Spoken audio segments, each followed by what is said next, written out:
Ayan po guys, successful na po yung encashment ko. Rosa Dawaton po. So, ayan na po siya. So, ang na-encash ko po ulit ngayon is ito po siya.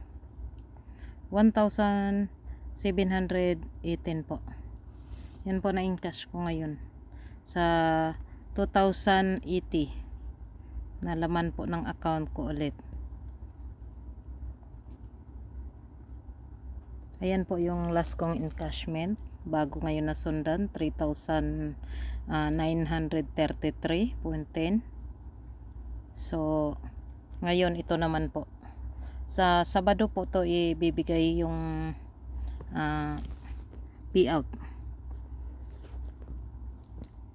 So, last week ito po yung binigay sa akin. So, ito naman ngayon. So, ganyan lang po siya guys pag nag-request po kayo ng encashment.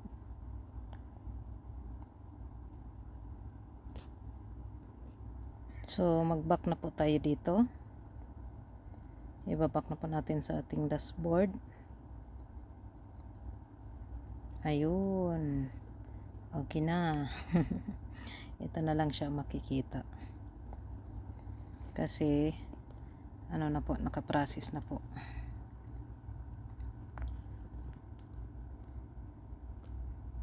So, hintayin ko na lang sa Friday.